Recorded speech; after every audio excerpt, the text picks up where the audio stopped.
Good morning. My name is Hector Gonzalez, and I'll be reading to you the chapter 4 and chapter 5 of this book titled The Limited Crime.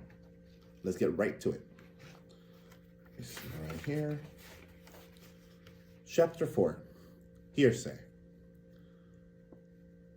So, you get it? Asked Megan, leaning back in her chair. They're the same, see? The math problem was about symmetry. There were 5 different shapes drawn on the page, and for each one, Evan had to figure out if the shape was symmetrical or not. If it was, he had to draw the line of symmetry. Megan had already done the first to show him how. But Evan was having a hard time thinking about symmetry when he was sitting right next to Megan Moriarty. That one is easy, said Evan, trying to sound cool. Everybody knows that hearts are symmetric. Not all hearts, said Megan. Look at this one. Well, that's just freaky, said Evan.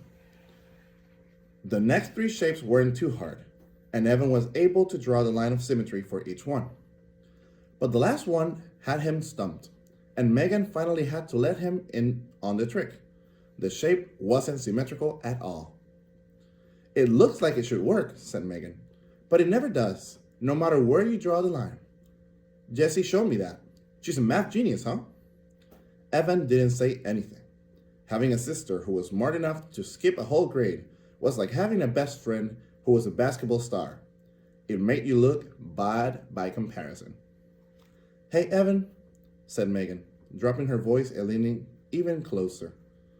They both looked over at Miss Overton, who was talking on the class phone. Evan could smell the coconut shampoo Megan used on her hair. It made him think of ice cream at the Big Dipper.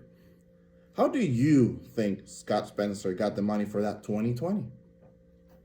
The nice, floaty feeling leaked out of Evan. Scott Spencer.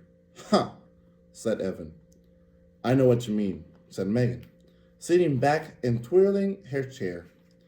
He always acts so nice when the teacher's around, but then he's really mean in the halls. Yeah, that's Scott, mumbled Evan.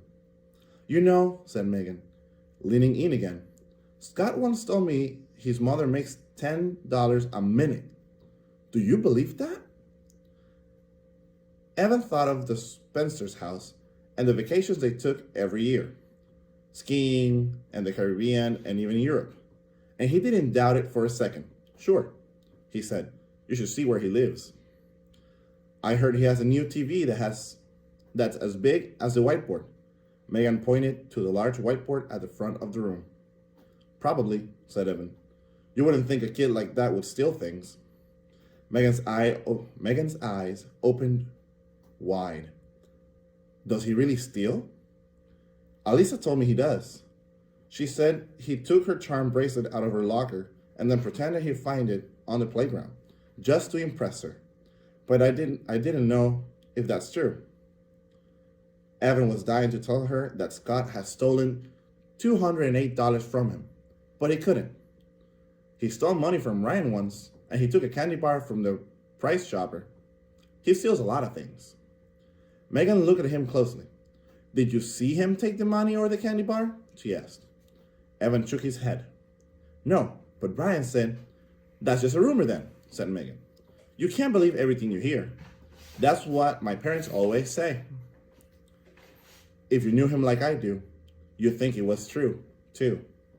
Maybe, said Megan. But I don't listen to rumors. People probably say things about me that aren't true. And about you, too. Evan wondered if that was so. What would people say about him? Did his friends talk about him behind his back? He didn't like to think about that. But what Megan said got him thinking about the missing money. Evan never actually saw Scott take the money, but he had told everyone, Paul and Ryan and Adam and Jack, that Scott had taken it. And they all believed him because it was true. Evan was sure of it. You have to know Scott, Evan said, shaking his head again. But he could hear his mother's voice. Rumors are like pigeons. They fly everywhere and make a mess wherever they go. And that would be the end of chapter 4. Continuing to chapter 5, titled Accused. Jesse and Megan were walking to school and they were late. Jesse had called Megan at 7 that morning and again at 7:30 and then again at 7:55 and 8:10. But Megan had still been late leaving her house. "I was late because you kept calling me," she grumbled on the way out to the door. 10 whole minutes late. So now they were half running, half walking, trying to get to school before the bell rang. Normally, Jessie wouldn't have minded missing the before school time on the playground. But today she had things to do on the playground before school with no grown-ups around. Come on, she said to Megan. Megan's legs were longer than Jessie's, but Megan was slow because her mailbag kept banging into her knees. "Why do we need to get there so early?" asked Megan. She was loping along about 10 feet behind Jessie. "You'll see when we get there. Keep running. "Better hurry, girls," said Darlene when they got to the crosswalk. "I heard the first bell." Jessie and Megan speed walk across the street. Running wasn't allowed. "Oh no," said Jessie when they rounded the corner and caught sight of the playground. "They're already lighting up. Come on." By the time Jessie and Megan ran onto the blacktop, the entire 4th grade was lined up, waiting for the signal to file into school. The girls should have gone to the end of the line, but Jessie marched right up to the middle, where Scott Pencer was trying to knock Paul's baseball cap off his head.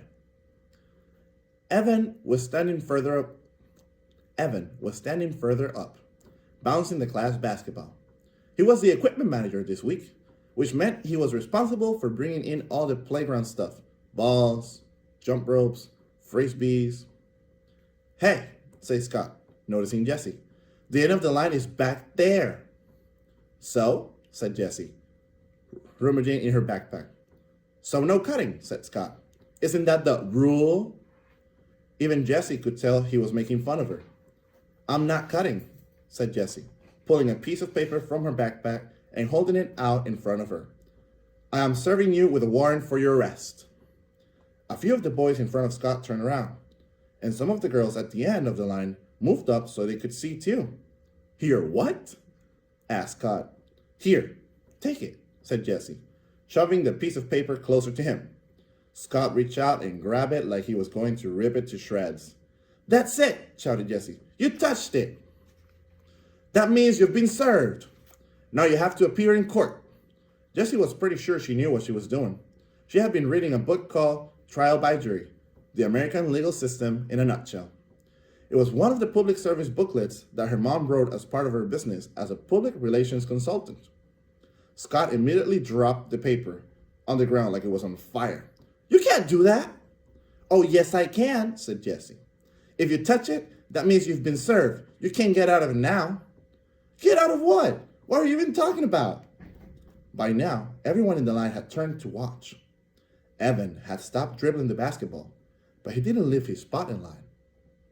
Jessie picked up the arrest warrant from the ground and read it out loud. She had written it using the calligraphy pen her grandmother had given her for her last birthday.